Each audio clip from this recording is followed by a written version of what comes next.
This is the continuation of the previous lecture on testing of concrete. So first we'll be learning about the compression testing. Now there are these stages. First is specimens. Specimen we use is cube, as I had already mentioned in one of my lectures that the specimens that are used in India for compression testing are cubes, and the dimensions of those cubes are 15 by 15 by 15 centimeter, that is 150 cube. Cylinder, if we are using for testing, then the ratio of the height to diameter should be 2. So if the diameter is 15 centimeter, then the height will be 300 centimeters. 300 or 30 centimeters. The ratio of diameter to aggregate size should not be less than 3. Second is molds. Third is compacting. Fourth is capping, and fifth is curing. So we'll see them one by one. First, let us see about the specimens. So as I mentioned, that cube, the dimension of the cube has to be 15 by 15 by 15 when aggregates are less than 20 Sometimes 10 by 10 by 10 is also used, although it is rare, but that can also be used. Cylinder, the height to diameter ratio is 2, generally 2. Standard cylinder specimen is of 150 dia and 300 height. The diameter to size of aggregate ratio is kept less than 3. Then coming to molds.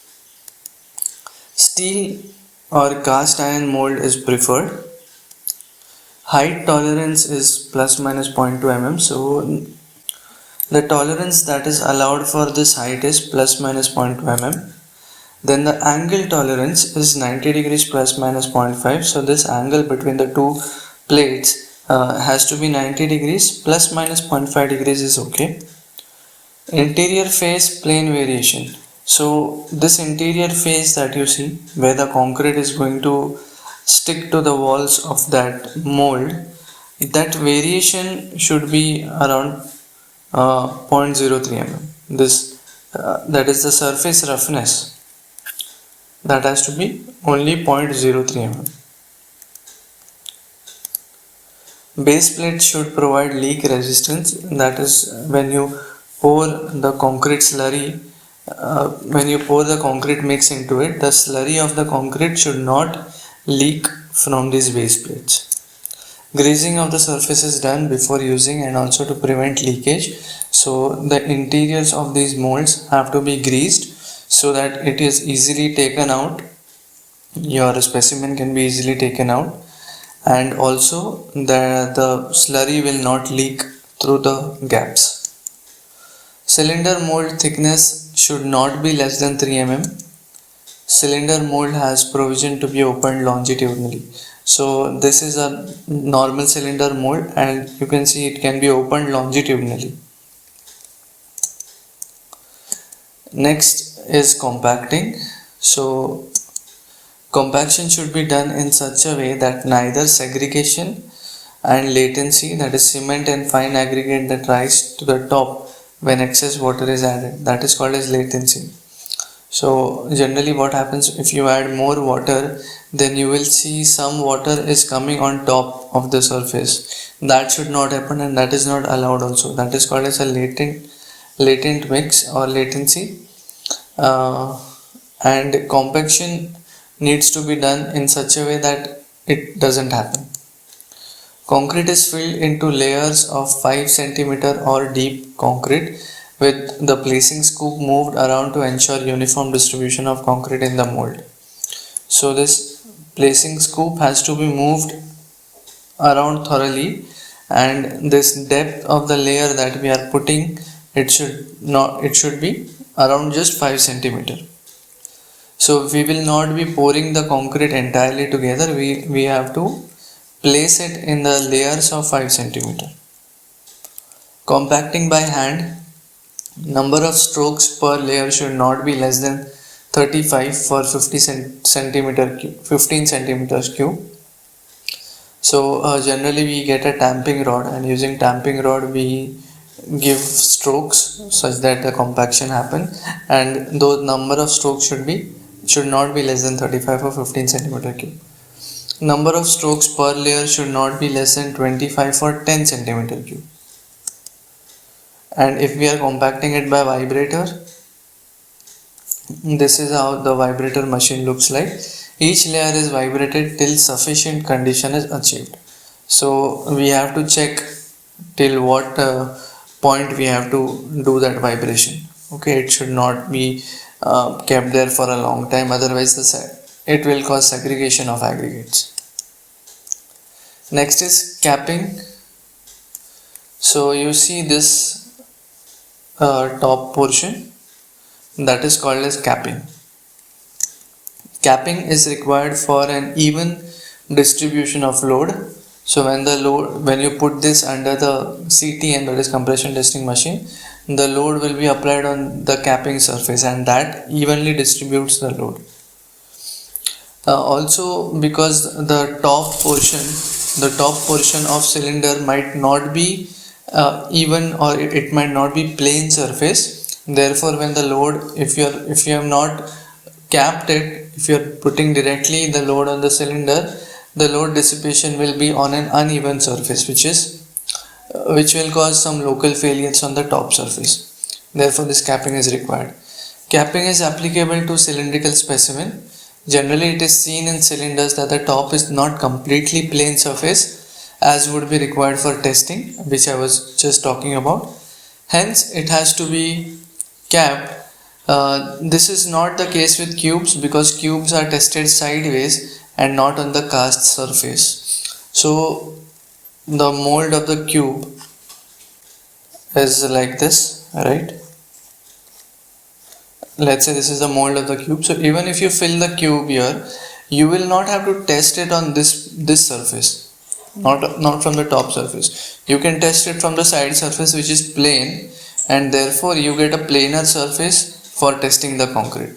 Whereas here in the cylinder, you cannot test it from the sideways. It's a cylindrical specimen, right? You will have to test it from this phase only. Even the bottom of the cylinder is not considered to be even, or it is not considered to be exact plane. The ends of all cylindrical test specimens that are not plane within 0.05 mm are capped.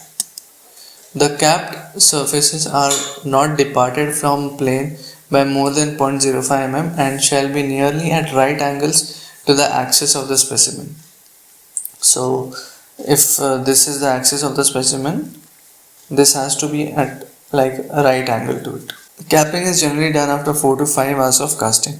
Capping is made as thin as possible, and care is taken that flaw or fracture is not made in the cap, because otherwise it will not produce a successful load transmission to the material. It will itself fail first if the flaws are there in the capping material. The capping is done by one of the following materials. First is neat cement paste. So either using just a neat cement paste. Second is cement mortar, that is sand plus cement. Third is sulfur, and fourth is hard plaster. So using either of them, we can do a capping. And generally in India, as we don't do cylindrical things, that is why we don't have to do that capping and everything. But it is given in the American codes how it has to be done exactly. The last one is curing. The test specimens are stored in a place free from vibrations, in moist air, or at least 90% relative humidity, and at a temperature of 27 plus minus 2 degrees Celsius for 24 hours plus minus half hour from the time of addition of water to the dry ingredients. So that is the period of curing. After this period, the specimens are marked and removed from the molds, and unless required for test within 24 hours, immediately submerged in clean fresh water or saturated lime solution and kept there until taken out just prior to test. So this helps it in avoiding the loss of water from the body of the concrete. The water or solution in which the specimens are submerged are renewed every 7 days and are maintained at a temperature of 27 plus minus 2 degrees Celsius. The specimens are not allowed to become dry at any time until they have been tested. So this will ensure that a complete hydration of the specimen takes place, so that you achieve the entire strength. So now we'll study about the Platen effect. This is one of the important criteria when we are doing the compression testing. So generally what happens, this is how we do the compression testing. The load is applied on a CTM, compression testing machine, and see, a normal regular concrete, when the load is applied this way, due to the Poisson's ratio, what does Poisson's ratio say? Lateral strain upon longitudinal strain, right? This is what the Poisson's ratio is. So when you are applying a load this way, there will be a lateral expansion like this. So this expansion has to be uniform throughout the depth of that specimen, correct? But what happens here, when we are loading in the compression testing machine, these steel plates, they hold the top portion of your specimen very firmly, and when you are testing it, they will not allow this top and this bottom plane of that specimen to expand as how it is expanding freely. This is a free expansion, and this is the expansion under those plates, steel plates. So you see what is happening here, it is expanding freely and the entire depth is expanding, but here what is happening here, it is getting a restraint here, correct? At this point it is getting a restraint. So what essentially happening is that, just imagine if I try to divide this specimen into various small layers. Okay, so the resistance because of these plates will be maximum at the top layers, right? The resistance will be maximum. If I try to draw a graph, the resistance will be maximum at the top and the bottom layer, and then the resistance will go on decreasing slowly, correct? Same will happen from this side.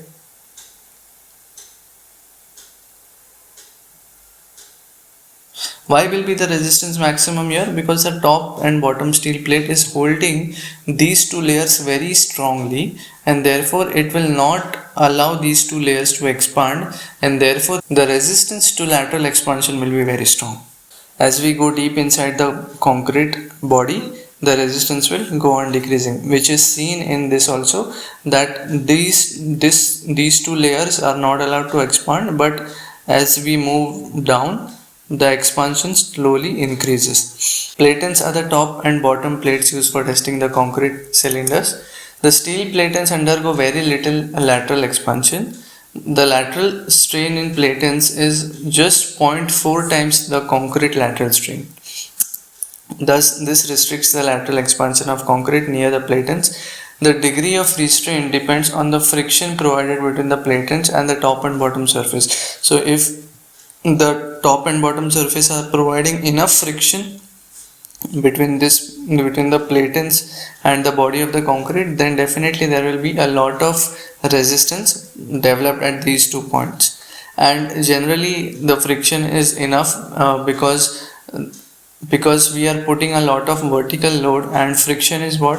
Vertical force multiplied by tan delta, where delta is the friction angle. If you have studied this, you might have studied this in the engineering mechanics, right? This is how we get the friction force.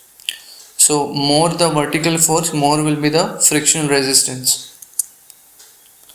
And the lateral resistance which I was talking about, I had drawn the graph only from one side, but it will be from both the sides, and the maximum lateral resistance is on the top and bottom surface, and here at the mid point it is very less, and therefore there is more expansion here.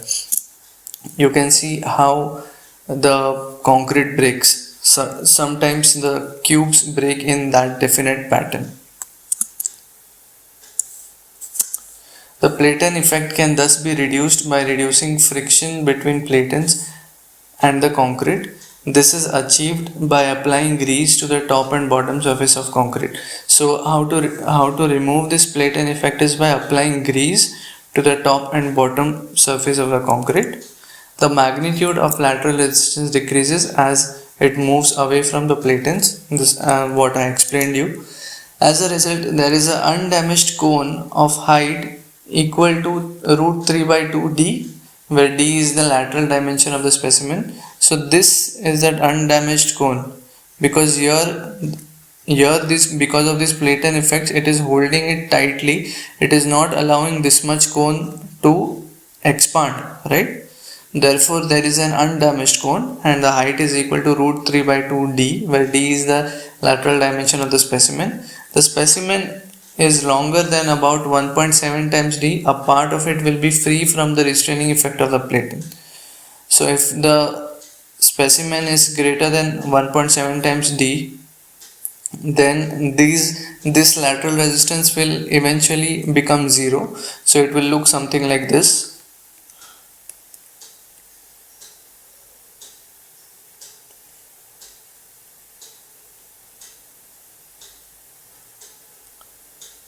I hope you understand.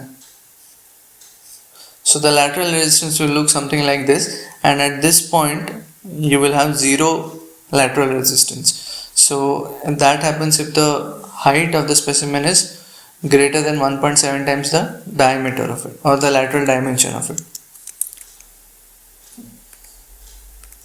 Specimens whose length is less than 1.5 d show a considerable higher strength than those with a greater length.